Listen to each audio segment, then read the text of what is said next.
Hi folks and welcome to TK Power Sports. Today we're looking at this, the Can-Am Outlander Pro. Now when they add that Pro on there, that means that this model is designed for hard work.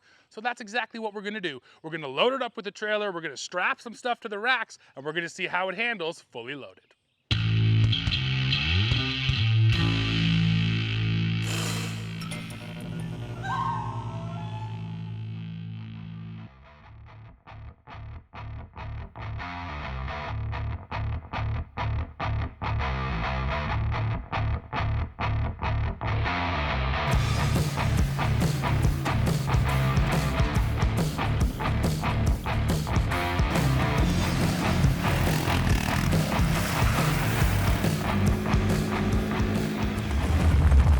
Let's start with the Walkaround. So today we have the Can-Am Outlander Pro XU HD5.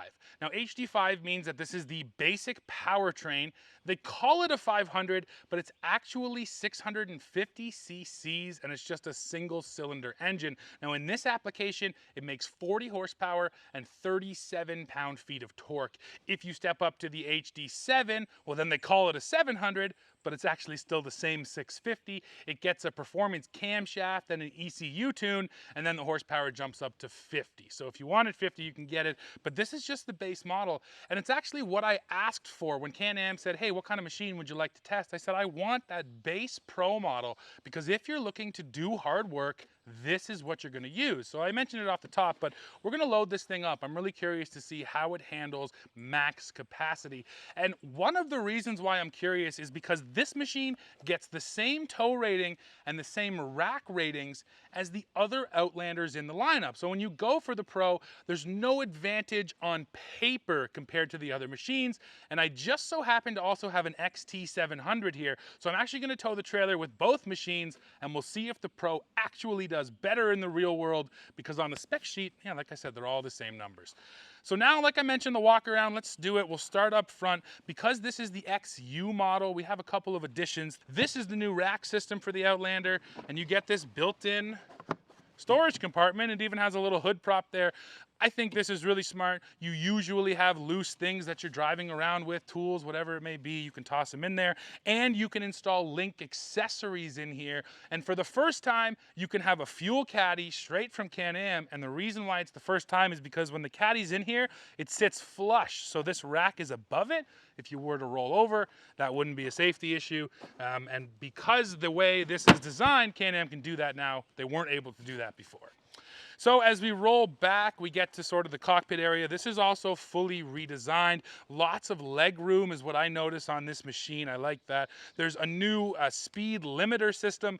You can kind of think of it as cruise control, which I will show you how that works once I get out there. And then this great storage bin right here. Now there's storage underneath. There's also a couple USB ports right there, which is pretty cool. And then you can get a little magnet that fits in here for your cell phone, so your phone will actually be magnetized on there.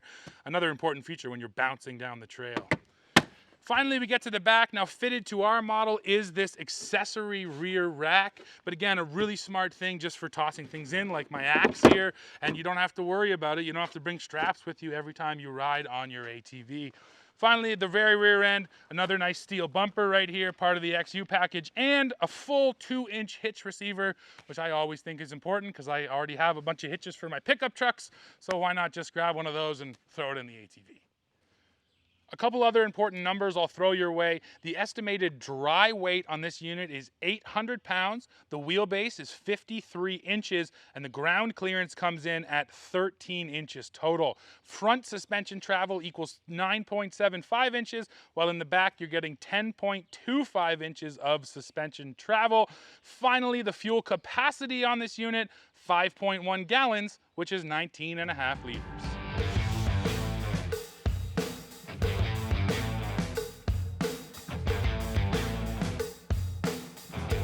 Let's take a look underneath this unit now. The first thing I notice right here is there's a nice kind of natural tow hook right up here in the front, and that is steel, and that's a nice bash plate too. So if you do hit something up here, that's going to be the first point that contacts that or the bumper. Now right here though starts the plastic. See, my magnet won't stick to it, and it won't stick to this either. So all the way underneath you have one solid full body length plastic skid plate. Well, it's more of a composite skid plate. Calling it plastic is not doing it justice. Now up front here, the tires, these are 26-inch Trail King tires, and these are actually 6-ply tires, which you only get on the Outlander Pro. So going for the Pro, you should get a little more durability out of your tires. You'll also notice arched A-arms right here, just to kind of bring things up in the middle and give you a little bit of extra clearance. But I definitely like having the one solid skid plate. And a lot of people talk these days about composite versus steel or versus aluminum. One advantage I've found with this is that it slides better. So if you do get a rock up in your belly, you'll actually slide off it better, whereas with steel, it tends to hang up a little bit. So that's a nice advantage. And I mean, we have already been rubbing some rocks, and it's taken a beating, but still looks pretty good.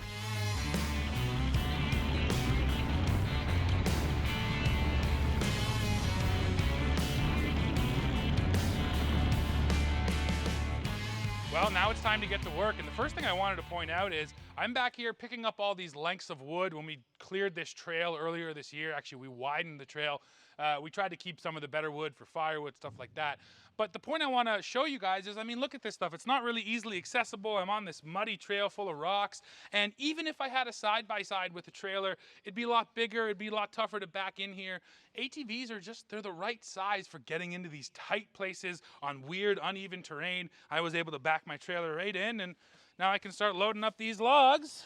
So it's just to say that you need to look at what kind of work you're doing and identify what the best machine for the job is. And in this case, I really do believe it's an ATV and a trailer.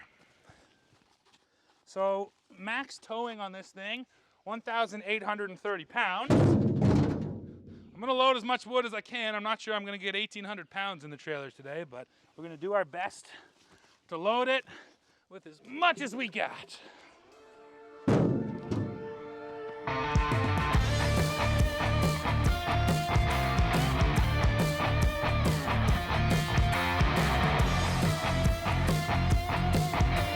Not bad, once again.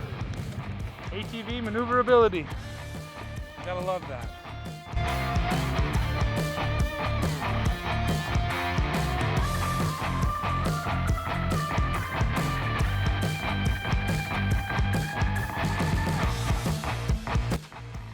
Well, there we go. I don't think that's 1830, but that's a few hundred pounds of wood, no doubt. And now let's see how the Outlander can pull it out of here. All right, baby, let's go.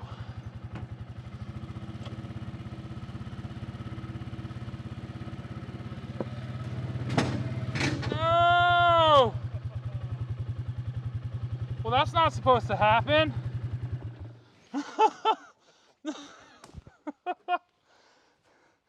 I cannot believe the hitch just came off.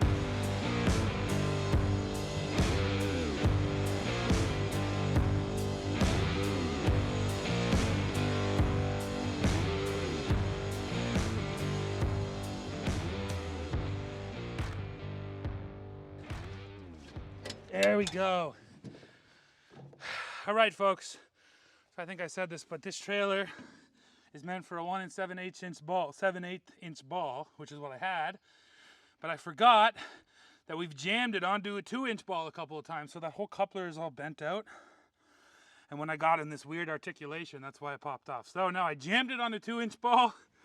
I got it locked, put the pin back in, and we'll run it back and try it again. Don't say I never work hard for these videos. Here we go. Let's load them back up.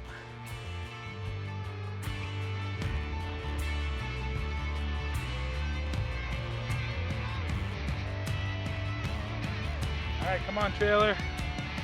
Don't fail me now.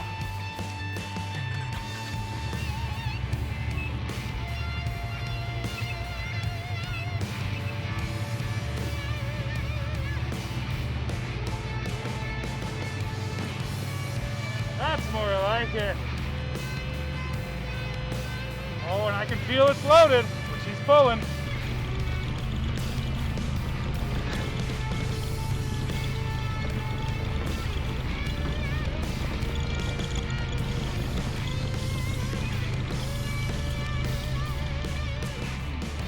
Well, like I said off the top, and like you just saw, I wanted to put this Outlander Pro to work because that's the whole point of it. Now, when I was on the launch for this machine, I talked to the engineers from Can-Am and I said, look, on paper, this model has the same rack capacity and the same tow rating as every other Outlander model. So how are you going to be able to sell this? And they told me that yes, the numbers are the same, but in the real world, this machine will feel better loaded up. So that's what I want to talk about now. First of all, with that trailer, once I got my hitch situation sorted out, I put it in low range, and that absolutely was quite a bit of weight behind me. I could feel the powertrain working, but the key is the clutching here is meant to deliver high torque at low RPM and at low speed, and that's exactly what I did. It did. I really didn't have to dig into this throttle very much to get that load up and moving, which is what you're looking for out of, quote unquote work machine.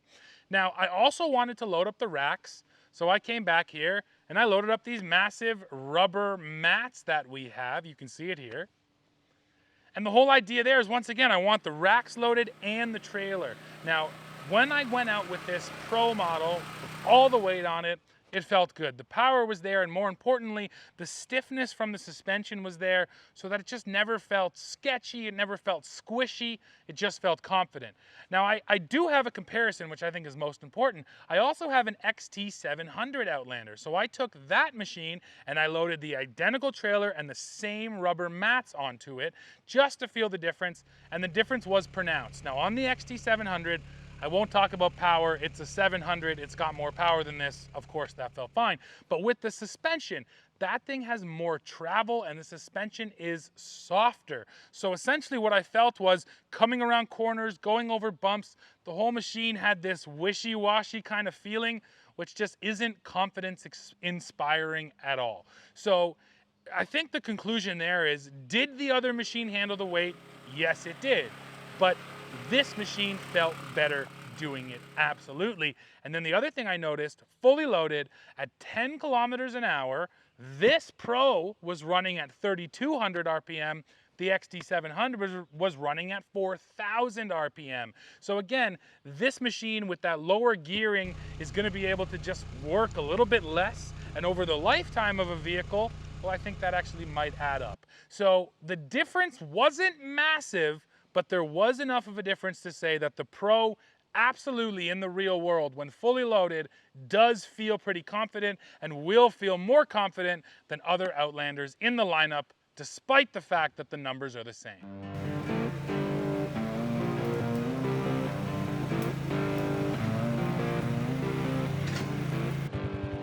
Another feature I want to show you here on this Outlander Pro is the intelligent engine braking. So I have 3 different settings: minimum, medium, and max. And essentially what it should do is hold me back on a hill. Now I'm coming down a pretty steep hill here. This is actually our driveway. And I've got my load of, hundreds of pounds of wood behind me that's pushing me down the hill.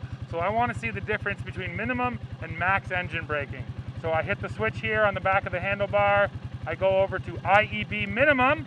I'm in low range, and now I'm going to lift off the brake, and let's see how quick I go.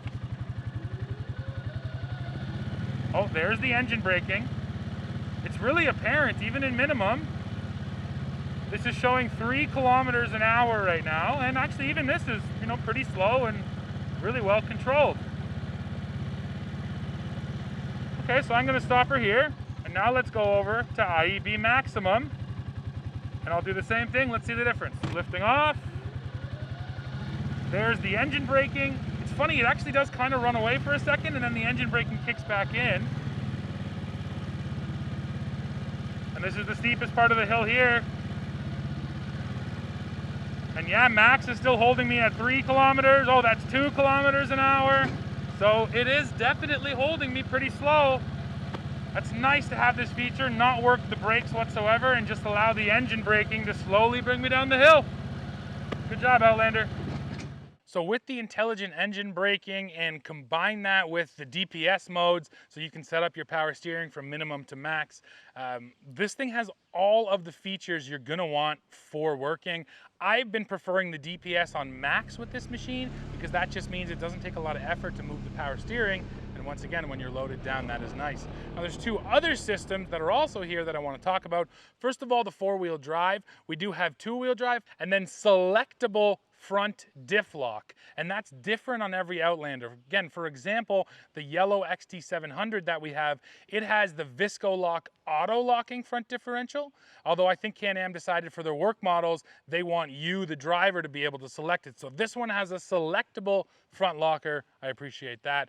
And then the last system we have over here, Can-Am calls it a speed limiter, but I actually look at it more like cruise control. So basically you use the buttons over here on your handlebars and you're able to set it to a speed, let's say 20 kilometers an hour, although it goes way up to high speeds. Now, once you've set your speed, you push the throttle right to the pin and the ATV will stick at that speed. So the idea here is when you got the throttle like that, it's just a more comfortable position for your hand, and then the ATV stays at a consistent speed. And for me personally, trail riding and stuff, I'd probably never use this. Where this will really come in handy is if you own a farm, let's say, and you're pulling an implement like a sprayer. Well, you want a consistent, nice speed, and you might be doing that for hours on end, so you don't want your thumb to get sore. So this allows you to just sit there, your thumb in a nice position, and the machine will never switch speeds. And I will also say, I played with it quite a bit. You can adjust the speeds on the fly, and they do change pretty quickly. So I don't think I would use it for trail riding, but if you were on a rail trail or something dead straight and dead flat for a long period of time, yeah, that would come in handy too, again, just to save your thumb. So I appreciate all of the systems that have been added here too, which are kind of helping me off-road and working with this machine. And now it's time for the top speed run, folks. We're out here on an empty gravel road. We're gonna see just how fast this machine can go. Are you ready? Taking off in 3, 2, 1, and go.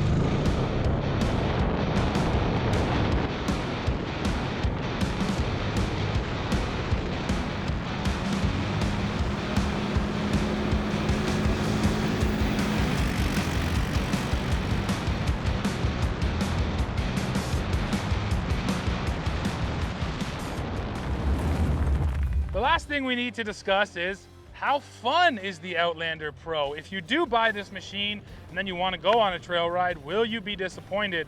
And I've got to say, just like with the Work, the differences between this and a standard Outlander or an XT700 like we have here, they're subtle. They're not huge differences. When I'm coming through a corner on this Outlander Pro, it stays fairly flat because of how stiff it is, which is kind of good. It does give you fairly confident handling. The issue is that when I'm coming through that corner, because it stays so stiff, it just feels a little more top heavy. It feels like it wants to high side a bit.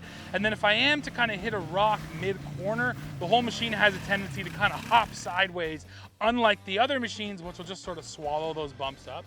So just the overall stiffness can definitely be felt when you're trying to hustle the machine around. Now I will say it's kind of muddy out here today. I ran it in two-wheel drive and there's plenty of power here to kind of get the thing rotating around a corner, so I had no problems there. Overall, if you go for it, I think you want to have work as your main kind of priority, but don't think you're going to be disappointed by the trail riding experience. It's still a ton of fun. It's going to take a little bit more rider input, a little bit more body weight, a little bit more steering input to keep this thing going down the same trail as something like that XT700, but it's just not a massive difference. So that's what I think I want the takeaway for you to be here is, if you are working, this thing will serve you well. And then on the weekends, if you're going out to play, I really don't think you'll be disappointed.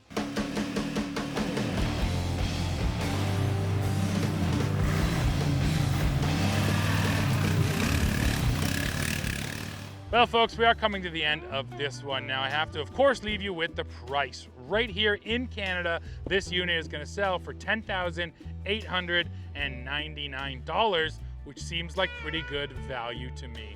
So like I said, we're at the end of this one. We did work this machine hard today, and if you were to buy it for a ranch, a farm, a woodlot, I don't think you'd be disappointed. There's a lot of times where a small ATV like this in a trailer is still the best tool for the job. And then yeah, if you want to go have fun on the weekend with your buddies, you can absolutely do that as well. So that's it for this one, but like I said, I need to hear from you, so please go into the comments, let me know what you think of this new Outlander Pro model. As always, while you're down there, don't forget to hit like, hit subscribe, hit join to become a member of TK Power Sports, and then come back right here to the channel to see what we're testing next.